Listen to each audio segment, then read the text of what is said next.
또 자기 십자가를 지고 나를 따르지 않는 자도 내게 합당하지 아니하니라. 우리는 하루하루를 살아가면서 자주 편한 길을 찾고 또 그것만 선택하려 할 때가 참 많이 있습니다. 세상은 바쁘고 또 빠르게 변화하고 그 안에서 버티기도 힘들기 때문에 우리는 조금이라도 편한 길을 찾으려는 것은 어쩔 수 없다고 생각합니다. 하지만 이렇게 편한 길을 찾는 모습이 우리의 신앙 가운데에서도 똑같이 보여질 때는 우리는 주의해야 합니다. 조금 귀찮고 불편하다 할지라도 말씀을 따라야 할 일이 있는데 괜히 번거롭다는 이유로 미룰 때가 참 많이 있습니다. 겉면이든 위로든 어떠한 말을 상대방에게 건네주어야 할 때도 있지만 괜히 분위기가 어색해질까봐 우리는 그 말을 미룰 때도 있습니다. 정직하게 처리하면 우리의 마음이 편해질 텐데도 불구하고 당장은 손해보기 싫어서 슬쩍 쉬운 길로 돌아갈 때도 있습니다. 이 정도면 됐지 굳이 그렇게까지 할 필요가 있나 라는 생각을 우리 마음 가운데 자연스럽게 품어버리는 것입니다. 그렇게 우리가 편한 길을 몇 번 고르고 그 길을 따르게 되면 어느 순간 우리의 삶은 말씀을 따르는 길을 걷는 것이 아니라 말씀 위에서 가까스로 버티는 길을 걸어가게 될 때가 있습니다. 그러한 길을 우리는 주의해야 되는 것입니다. 오늘 예수님께서는 우리가 무엇을 따라가면 무너지게 되는지 잘 알고 계셨습니다. 그래서 우리의 삶이 다시 살아날 수 있도록 우리가 걸어가야 하는 길이 무엇인지 분명히 가르쳐 주셨습니다. 그래서 오늘 본문에 또 자기 십자가를 지고 나를 따르지 않는 자도 내게 합당하지 아니하리라 라고 분명히 우리에게 가르쳐 주십니다.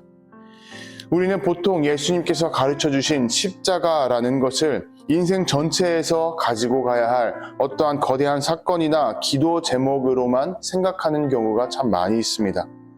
하지만 이것은 오해입니다. 대부분의 십자가는 우리에게 있어서 익숙한 하루 가운데에 아주 현실적인 선택의 모습으로 찾아온다는 사실입니다. 어떠한 단 한 가지나 몇 가지 안 되는 그러한 거대한 것이 아니라 우리의 삶 속에서 자주 마주하게 되고 자주 찾아오는 수많은 반복적인 선택의 모습이라는 사실입니다.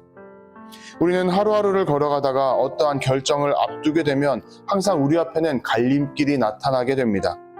그 갈림길은 편한 길이 있고 예수님을 따르는 길이 있습니다. 지금만 넘기면 되는 길이 있고 마음을 지키는 길이 있습니다. 손해보기 싫어서 돌아가는 길이 있고 바르게 걸어가는 길이 있습니다. 예수님께서는 그 갈림길에서 십자가를 지고 나를 따르라 라고 분명하게 말씀하셨습니다. 물론 우리는 따르는 길이 편하지 않은 것을 넘어서서 너무나도 힘겹다라는 사실을 잘 알고 있습니다.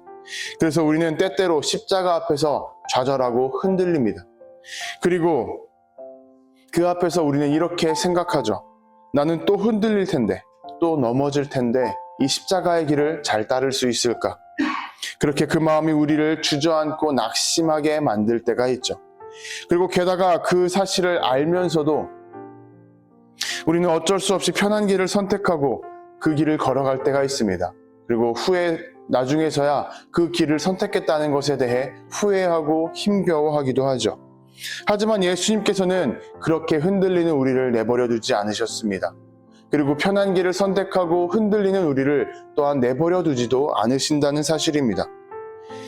베드로는 예수님께서 잡혀가시기 전 예수님께 분명히 이렇게 고백했습니다.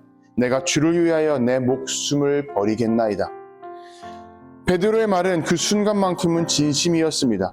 하지만 예수님께서는 베드로의 고백 뒤에 담긴 그 연약함도 잘 알고 계셨습니다. 그래서 이렇게 말씀하시죠. 닭 울기 전에 내가 3번 나를 부인하리라. 결국 베드로는 예수님을 부인하고 말았습니다. 하지만 예수님께서는 베드로의 그 실패를 인생의 마지막으로 남겨두지 않으시고 다시 시작할 수 있는 길을 열어주셨다는 사실을 우리는 기억해야 됩니다. 예수님께서 부활하신 후 베드로를 다시 만나주셨고 베드로에게 다시 질문하셨습니다. 내가 나를 사랑하느냐? 예수님께서 이렇게 물으신 것은 베드로의 마음을 다시 세워주기 위함이셨고 베드로의 발걸음을 다시 예수님을 따르는 길, 그 말씀의 길 위로 올려놓기 위한 결단의 질문이었다는 사실입니다. 이것이 은혜이고 복음입니다. 그리고 이러한 예수님의 질문은 오늘 우리에게도 똑같이 주어지고 있습니다.